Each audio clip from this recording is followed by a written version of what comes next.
जय हिंद छात्रों, आपके अपने चैनल टारगेट एजुकेशन में आप लोगों का हार्दिक स्वागत है। सबसे पहले आज सभी विद्यार्थियों को महाशिवरात्रि की ढेर सारी बधाइयाँ एवं शुभकामनाएं। जी हाँ छात्रों, तो आज मैं आप लोगों के लिए लेकर आया हूँ व्याकरण के महत्वपूर्ण प्रश्न। जी हाँ छात्रों, आज इस वीडियो को अंत तक देखिए, आपको बहुत फ़ायदा करेगा हिंदी एग्ज़ाम में। जी हाँ छात्रों, तो ये व्याकरण के महत्वपूर्ण प्रश्न है। आप लोगों से एक छोटी सी रिक्वेस्ट है कि अगर अभी तक मेरे इस चैनल को सब्सक्राइब नहीं किए हैं तो कृपया सब्सक्राइब कर ले और बेल आइकन को ज़रूर दबाइए ताकि इसी प्रकार की वीडियो की नोटिफिकेशन आप लोगों तक आसानी से पहुंच सके।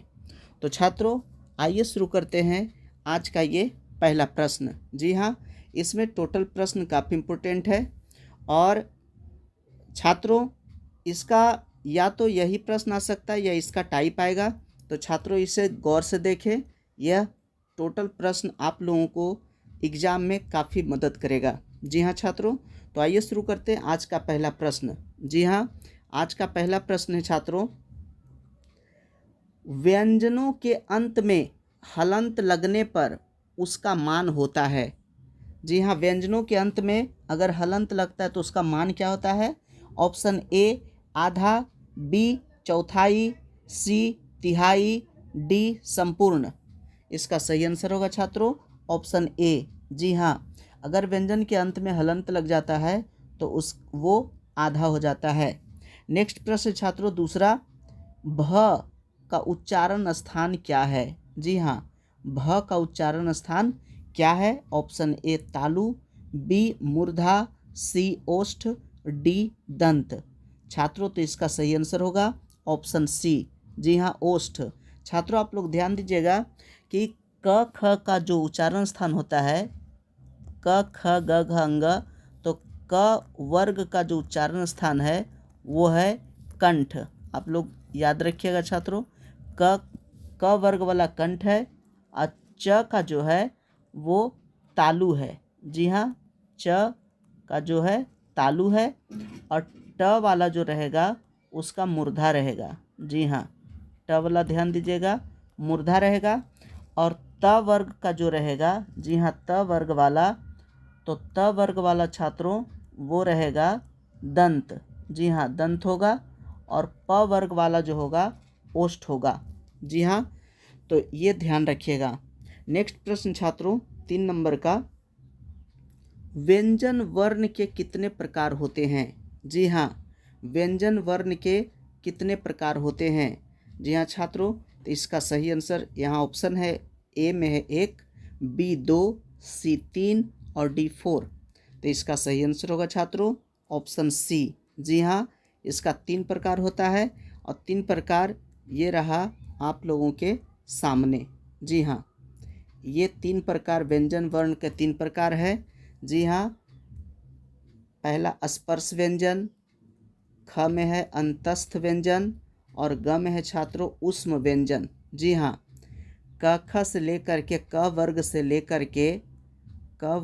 लेकर के म तक जो है वो स्पर्श व्यंजन है और अंतस्थ व्यंजन य र ल और व। जी हाँ, ये अंतस्थ व्यंजन है और तालव्य स, मूर्धन्य स, दंत स और ह, ये जो है ऊष्म व्यंजन है। तो छात्रों इसमें से किसी भी प्रकार का अगर प्रश्न पूछता है तो इसका जवाब आप लोग दे सकते हैं। जी हाँ, नेक्स्ट प्रश्न छात्रों ये सभी प्रश्न काफ़ी इम्पोर्टेंट है। अगर वीडियो अच्छा लगे तो लाइक ज़रूर कीजिए और कमेंट भी करना मत भूलिए। हम देखते हैं कि आप लोग कमेंट नहीं कर पाते हैं, तो लाइक भी कीजिए और कमेंट भी कीजिए और अपने दोस्तों के साथ इसे शेयर भी कीजिए ताकि आपके दोस्त लोग को भी कुछ लाभ मिल सके। जी हाँ छात्रों, नेक्स्ट प्रश्न है 4 नंबर का, द का उच्चारण स्थान क्या है? जी हाँ, द का उच्चारण स्थान अभी बताए छात्रों, ऑप्शन ए है मूर्धा, बी दंत, सी कंठ और डी ओष्ठ।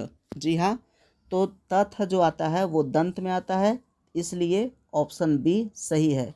याद रखिएगा त था द में द आता है, द से दंत होता है, तो त था वाला जो होता है वो उसका उच्चारण स्थान दंत होता है। नेक्स्ट प्रश्न छात्रों 5 नंबर का, निम्नलिखित शब्दों में समूहवाचक संज्ञा है। जी हाँ, समूहवाचक संज्ञा कौन सा है? आप लोगों को संज्ञा भी पूछा जाएगा। तो ऑप्शन ए है सभा, बी मानवता और सी आदमी, डी चावल। तो इसका सही आंसर होगा छात्रों ऑप्शन ए सभा। जी हाँ, सभा जो है वो समूहवाचक है। मानवता, जी हाँ, मानवता जो है वो भाववाचक है। और आदमी, जी हाँ, आदमी जो है जातिवाचक है। और चावल द्रव्यवाचक है। नेक्स्ट प्रश्न छात्रों, जी हाँ, 6 नंबर का प्रश्न है छात्रों कि कलम शब्द कौन संज्ञा है? जी हाँ, कलम शब्द कौन संज्ञा है? ऑप्शन ए जातिवाचक, बी व्यक्तिवाचक, सी भाववाचक, डी समूहवाचक। इसका सही आंसर होगा छात्रों कलम जो है वो जातिवाचक है। जी हाँ, जिससे जाति भर का बोध होता है उसे जातिवाचक कहते हैं। और जिससे किसी खास व्यक्ति, वस्तु, स्थान, जानवर इत्यादि का बोध होता है उसे हम व्यक्तिवाचक कहते हैं। तो कलम जो है छात्रों, कलम का अलग अलग नाम होता है। जी हाँ, कलम जो है रेनॉल्ड्स कलम होता है और लिंक ग्लेशियर होता है। तो अलग अलग प्रकार के कलम का नाम अलग अलग होता है। तो कलम जो वो जातिवाचक है। और जो कलम का जो नाम अलग अलग है, जैसे ये मॉन्टेक्स कलम पहले आता था, लिंक ग्लेशियर हो गया, तो ये सब उसका खास नाम है, तो वो व्यक्तिवाचक होगा, लेकिन कलम जो है वो जातिवाचक है। नेक्स्ट प्रश्न छात्रों 7 नंबर का, हम आपको ये हल इसलिए बता रहे हैं कि किसी प्रकार का भी सवाल पूछे तो आप लोग आसानी से आंसर को लिख सकें। तो छात्रों इसे ध्यान से देखिएगा और जितने नीचे जाइएगा सभी प्रश्न काफ़ी इम्पोर्टेंट होगा और उसका आप लोगों को जहाँ ज़रूरत पड़ेगा वहाँ आप लोगों को कुछ हल भी बताएंगे, ताकि आपका अगर सब्जेक्टिव भी प्रश्न आ जाए व्याकरण से, और आना ही है, तो सब्जेक्टिव प्रश्न को भी आप लोग आसानी से हल कर सके। तो छात्रों यहाँ दिया गया 7 नंबर का तूफान। जी हाँ, तूफान शब्द कौन संज्ञा है? तूफान शब्द कौन संज्ञा है? ऑप्शन ए है व्यक्तिवाचक, बी जातिवाचक, सी द्रव्यवाचक और डी समूहवाचक। तो छात्रों तूफान जो है वो जातिवाचक है। जी हाँ, तूफान जातिवाचक है, क्योंकि आप लोग को बताया कि जातिवाचक कहते हैं जिससे जाति भर का बोध हो उसे जातिवाचक कहते हैं। और तूफान जो है कई प्रकार के तूफान अलग अलग प्रकार का होता है, जैसे टाइफून हो गया और टॉर्नेडो हो गया। तो टाइफून, टॉर्नेडो ये सब खास नाम है, तो वो होगा व्यक्तिवाचक, लेकिन तूफान जो है वो जातिवाचक है। जी हाँ, नेक्स्ट प्रश्न है 8 नंबर का, लिखावट। लिखावट शब्द है, तो लिखावट क्या है? स्त्रीलिंग है या पुल्लिंग है, उभयलिंग है, इनमें से कोई नहीं। तो लिखावट जो है वो इसका सही आंसर होगा छात्रों ऑप्शन ए। जी हाँ, स्त्रीलिंग, लिखावट स्त्रीलिंग है। नेक्स्ट प्रश्न 9 नंबर का प्रश्न है छात्रों, जी हाँ, कवि। कवि का स्त्रीलिंग क्या होता है? जी हाँ, कवि का स्त्रीलिंग क्या होता है?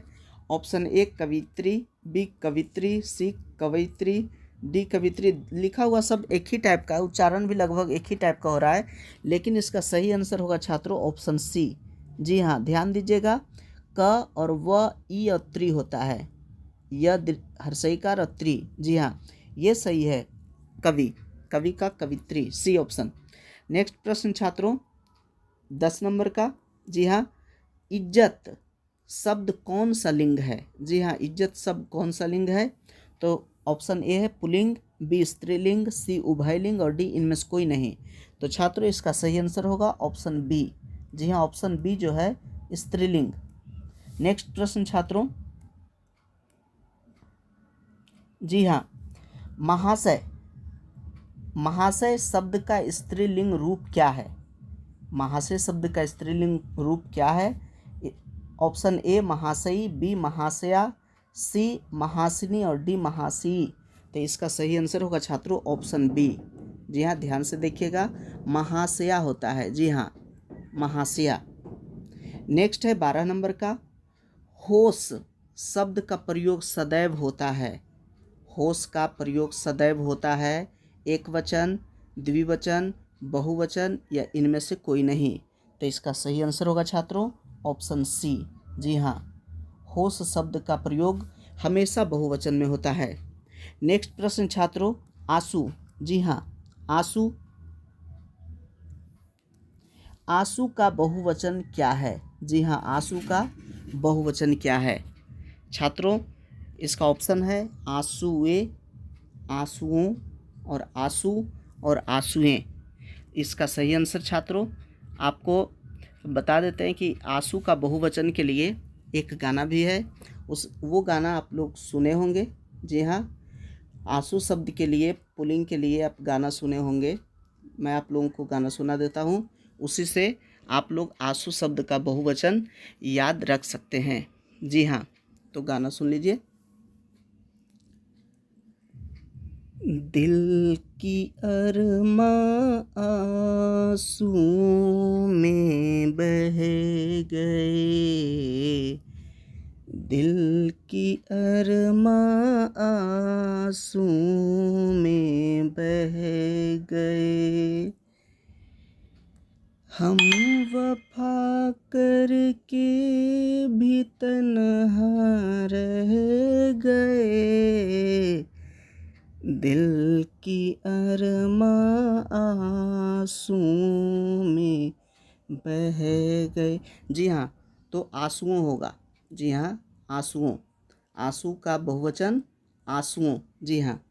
नेक्स्ट प्रश्न छात्रों 14 नंबर का, मोहन को गंदगी से बहुत घृणा है, इस वाक्य में से किस कारक की विभक्ति है? जी हाँ, से किस कारक की विभक्ति है? ऑप्शन ए कर्म कारक, बी करण कारक, सी अपादान कारक और डी संबंध कारक। जी हाँ, तो इसका सही आंसर होगा छात्रों, जी हाँ, से करण कारक। जी हाँ, करण से, इसलिए ऑप्शन बी होगा। नेक्स्ट प्रश्न छात्रों 15 नंबर का। जी हाँ, टेबल पर किताब है, यहाँ पर किस कारक का चिन्ह है? जी हाँ, पर, तो ऑप्शन ए है करण कारक, बी अपादान, सी संप्रदान और डी अधिकरण। जी हाँ, तो इसका सही आंसर होगा छात्रों ऑप्शन डी। जी हाँ, अधिकरण, अधिकरण कारक। नेक्स्ट प्रश्न छात्रों, यहाँ मैं आप लोगों के लिए कारक का नाम और उसका विभक्ति दे दिया हूँ, ताकि किसी भी कारक का पूछे तो आप लोग आसानी से आंसर दे सकते हैं। जी हाँ, और ये दीर्घोत्तरीय अगर सब्जेक्टिव पूछे तो उसके लिए भी आप लिख सकते हैं। जी हाँ, यहाँ कर्ता कारक, कर्ता का विभक्ति ने होता है, कर्म का को, कर्ता ने कर्म को, करण से, संप्रदान को के लिए, अपादान से, जी हाँ, अपादान से अलगाव का बोध होता है, संबंध काके की, रारेरी, अधिकरण में पर, और एक है संबोधन। जी हाँ, संबोधन है। जी हाँ, संबोधन, हे अजी अहो अरे। जी हाँ, ये संबोधन है। तो ये 8 प्रकार के कारक विभक्ति दे दिया गया है, इसे आप लोग दोहरा लीजिएगा छात्रों, ताकि कोई भी विभक्ति पूछे तो आप लोग उसका आसानी से जवाब दे सकें।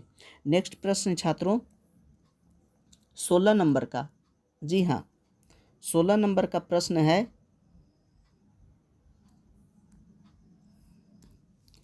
सर्वनाम के कितने प्रकार हैं? जी हाँ, सर्वनाम के कितने प्रकार हैं?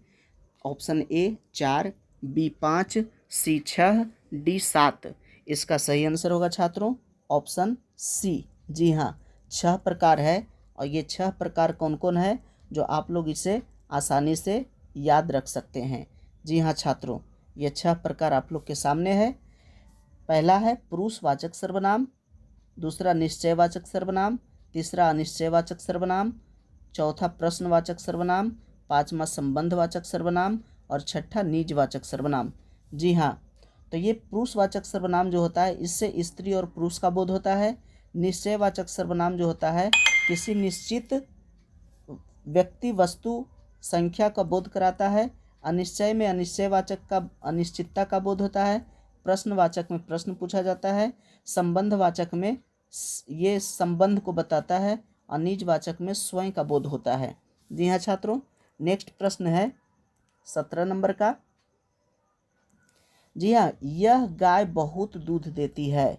इस वाक्य में यह क्या है? जी हाँ, यह क्या है? ऑप्शन ए संज्ञा, बी सार्वनामिक विशेषण, सी निश्चयवाचक सर्वनाम और डी अनिश्चयवाचक सर्वनाम। इसका सही आंसर होगा छात्रों ऑप्शन बी। जी हाँ, ऑप्शन बी होगा सार्वनामिक विशेषण। जी हाँ। नेक्स्ट प्रश्न है 18 नंबर का, विशेषण के मुख्यतः कितने भेद होते हैं? जी हाँ, विशेषण के मुख्यतः कितने भेद होते हैं? ऑप्शन ए 4, बी 3, सी 5 और डी 2। इसका सही आंसर होगा छात्रों ऑप्शन ए। जी हाँ, 4 भेद होते हैं विशेषण के, और ये विशेषण के 4 भेद आप लोगों के सामने। जी हाँ, ये इसलिए आप लोग के सामने रख रहे हैं ताकि अगर सब्जेक्टिव में अगर लिखना रहे तो आप लोग आसानी पूर्वक लिख सकें। जी हाँ छात्रों, तो विशेषण 4 प्रकार के हैं: गुणवाचक विशेषण, संख्यावाचक विशेषण, परिमाणवाचक विशेषण, सार्वनामिक विशेषण। जी हाँ। नेक्स्ट प्रश्न है 19 नंबर का छात्रों, रुचि शब्द का विशेषण क्या है? जी हाँ, रुचि शब्द का विशेषण ऑप्शन ए रुचिकर, बी रुचि, सी रुचिक और डी रुचना। इसका सही आंसर होगा छात्रों ऑप्शन ए रुचिकर। जी हाँ, रुचि शब्द का विशेषण रुचिकर होता है। 20 नंबर का प्रश्न छात्रों, 4 गज मलमल का कौन विशेषण है? जी हाँ, 4 गज मलमल का विशेषण क्या है? जी हाँ, इसका ऑप्शन है ए संख्यावाचक, बी परिमाण बोधक विशेषण और सी गुणवाचक विशेषण और डी सार्वनामिक विशेषण। तो इसका सही आंसर होगा छात्रों, जी हाँ, इसका सही आंसर ऑप्शन बी होगा। जी हाँ, इसका सही आंसर ऑप्शन बी परिमाण बोधक विशेषण। यहाँ छात्र लोग ऑप्शन ए मार सकते हैं, ए मार देंगे गलती से। जी हाँ, ऑप्शन ए जो मारेंगे उनका गलती हो जाएगा, क्योंकि 4 देखेंगे तो 4 गज में संख्या आ रहा है, लेकिन ये संख्यावाचक नहीं है छात्रों। जी हाँ, ये संख्यावाचक नहीं है, क्योंकि इसमें 4 गज कपड़े की बात हो रहा है, तो वो परिमाण का बोध करा रहा है, इसलिए परिमाण बोधक है। नेक्स्ट प्रश्न छात्रों 21 नंबर का, निम्न में नरक शब्द का विशेषण कौन है? जी हाँ, नरक शब्द का विशेषण कौन है? ऑप्शन ए नरकी, बी नारकीय, सी नरकत और डी नरकुई। तो इसका सही आंसर होगा छात्रों ऑप्शन बी नारकीय। जी हाँ, नारकीय होता है, नरक शब्द का जो विशेषण होता है नारकीय होता है। 22 नंबर का, गुणवान में कौन प्रत्यय है? जी हाँ, प्रत्यय छात्रों, प्रत्यय जो होता है वो पीछे लगता है, उपसर्ग जो लगता है वो आगे लगता है। जी हाँ, उपसर्ग आगे और प्रत्यय पीछे। इसका हो जाएगा कि वह शब्दांश जो किसी शब्द के आगे लगता है उसे उपसर्ग कहते हैं, और वह शब्दांश जो किसी शब्द के पीछे जुड़ता है उसे प्रत्यय कहते हैं। यहाँ प्रत्यय पूछा जा रहा है, तो गुणवान में कौन सा प्रत्यय है? ऑप्शन ए है आन, बी है न, सी गुण और डी वान। इसका सही आंसर होगा छात्रों ऑप्शन डी। जी हाँ, वान। नेक्स्ट प्रश्न है 23 नंबर का, अंतिम में कौन सा प्रत्यय है? जी हाँ, कौन सा प्रत्यय अंतिम में? ऑप्शन ए म, बी तिम, सी इम और डी तम। इसका सही आंसर होगा छात्रों ऑप्शन सी। जी हाँ, अंतिम, तो अंतिम में इम आ रहा है, इसलिए सही ऑप्शन सी है। नेक्स्ट प्रश्न 24 नंबर का, जी हाँ, निस्तेज में कौन सा उपसर्ग है? छात्रों, ये सभी प्रश्न काफ़ी इम्पोर्टेंट है, इसलिए इसे देख करके इसे याद कर ले, ताकि आप लोग एग्ज़ाम में अच्छी तरीके से आप लोग लिख सकें। और छात्रों, आपसे रिक्वेस्ट है कि यदि अभी तक मेरे इस चैनल को सब्सक्राइब नहीं किए हैं तो सब्सक्राइब कर ले, और दोस्तों के साथ शेयर भी कीजिए, ताकि वो भी इस वीडियो से कुछ लाभ ले सकें। जी हाँ छात्रों, नेक्स्ट प्रश्न है कि निस्तेज में कौन सा उपसर्ग है? ऑप्शन ए नी, बी निस और सी निस और डी नी। तो यहाँ सही आंसर होगा छात्रों निस्तेज। इसका सही आंसर होगा ऑप्शन सी निस। जी हाँ, हलंत लगा हुआ है, इसका मतलब आधा हो जाता है। नेक्स्ट है 25 नंबर का, यदि ए के बाद कोई भी स्वर आए, ए के बाद कोई भी भिन्न स्वर आए, भिन्न मीन्स दूसरा, जी हाँ, ए के बाद कोई भी भिन्न स्वर आए तो ए किस में परिवर्तित हो जाता है? जी हाँ, तो ए जो है छात्रों अय में परिवर्तित होता है। जी हाँ, ए जो है अय हो जाता है और अय रहता है तो आय हो जाता है, ओ रहता है तो अब होता है और औ रहेगा तो आव हो जाएगा। जी हाँ, लेकिन अगर ए के बाद अगर कोई भिन्न स्वर आए तो ए जो है वो अय में बदल जाता है। जी हाँ, अय, जैसे एक जोड़ एक, जी हाँ, एक जोड़ एक, तो ये हो जाता है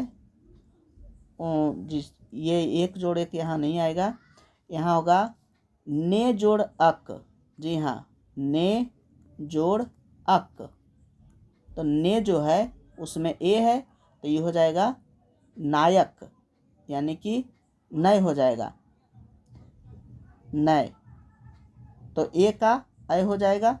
ऑप्शन ये नेक्स्ट प्रश्न 26 नंबर का, निम्न में से स्वर संधि का उदाहरण कौन नहीं है? जी हाँ, स्वर संधि का उदाहरण कौन नहीं है? ऑप्शन ए है ग्रीस, बी महेंद्र, सी एकैक और डी वागपति। जी हाँ, तो इसका सही आंसर होगा छात्रों ऑप्शन डी वागपति, क्योंकि ग्रीस में गिरी जोड़ ईस होता है, महेंद्र में महा जोड़ इंद्र होता है और एकैक में एक जोड़ एक होता है, तो ये सभी स्वर संधि है। और वागपति जो है ये व्यंजन संधि है। जी हाँ, नेक्स्ट प्रश्न छात्रों 27 नंबर का, यदि विसर्ग के बाद च छ हो तो विसर्ग किस में परिवर्तित हो जाता है? जी हाँ, च छ अगर आता है विसर्ग के बाद तो विसर्ग किस में बदल जाता है? ऑप्शन ए स, बी स हलंत, सी में तालव्य स हलंत और डी में तालव्य स हलंत। जी हाँ, तो इसका सही आंसर होगा छात्रों ऑप्शन डी, जो च और छ है तो वो आधा तालव्य स हो जाता है।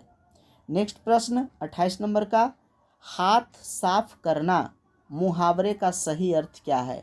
जी हाँ, मुहावरा भी आ सकता है छात्रों, तो मुहावरा भी देख लीजिएगा। हाथ साफ करना, इसका ऑप्शन है हाथ धोना, बी है सफाई करना, सी चोरी करना, डी गंदगी फैलाना। तो इसका सही आंसर होगा छात्रों ऑप्शन सी, जी हाँ, चोरी करना।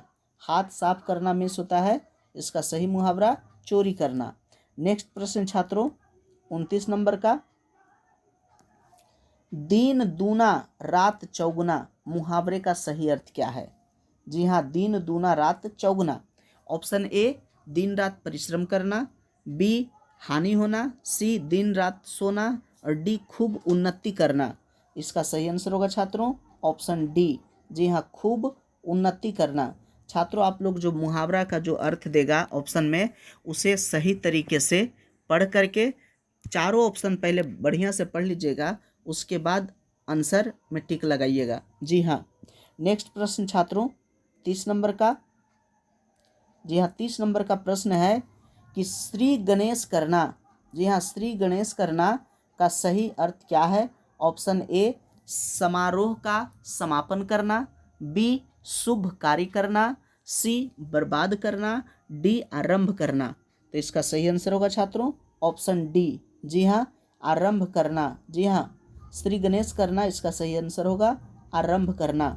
जी हाँ छात्रों, नेक्स्ट है छात्रों, यहाँ मैं आप लोगों के लिए महत्वपूर्ण पर्यायवाची शब्द लेकर आया हूँ। ये पर्यायवाची शब्द आप लोग इसे याद कर लेंगे। हो सकता है पर्यायवाची शब्द कौन पूछेगा इसका कोई गारंटी नहीं है, तो जो मेन जो पर्यायवाची शब्द है उसे हम यहाँ लिख दिए हैं, इसी में से हो सकता है कि इसी में से आ जाए। जी हाँ, और इससे जो ऑप्शन भी आप लोगों को छांटने में मदद मिलेगी। जी हाँ, तो आदर्श का प्रतिमान, मानक और प्रतिरूप और नमूना होता है। आयु का होता है अवस्था, उम्र, वय, जीवन काल, वयस, जिंदगी।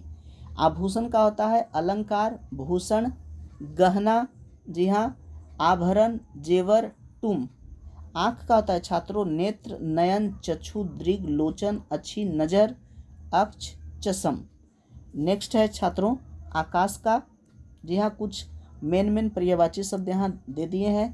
आकाश का होता है नभ, अनंत, अभ्रम, पुष्कर, शून्य, तारापथ। अंतरिक्ष का होता है अंतरिक्ष भी आकाश का ही है, अंतरिक्ष, आसमान, फलक, व्योम, दिव, खगोल, गगन और अंबर। आत्मा का होता है छात्रों प्राणी, प्राण, जान, जीवन, चैतन्य, ब्रह्म, क्षेत्रज्ञ, सर्वज्ञ, सर्वव्याप्त, विभु और जीव। आयुष्मान का होता है चिरंजीवी, दीर्घजीवी, शतायु और दीर्घायु, जी हाँ दीर्घायु। नेक्स्ट है आदर्श। आदर्श का ऊपर में बताए थे, आम का अति सौरभ होता है, आम्र भी होता है, आम्र और रसाल होता है, आम का रसाल, अति सौरभ, आम्र और रसाल। चर्म का होता है खाल, चमड़ी, त्वचा, त्वक। चांदी का होता है छात्रों जात रूप, रजत, रूपक, रूपा, कलधौत, रुपये, खरजूर। नेक्स्ट है छात्रों चूहा, खंजक, इंदूर, मूसक, आखू, गणेश वाहन, मूसा। चोर का होता है छात्रों तस्कर, रजनीचर, मोसक, कुंभिल, साहसिक, दस्यु। चोटी का होता है श्रृंग, कुट, शिखा, शिखर, शीर्ष, चूड़ा।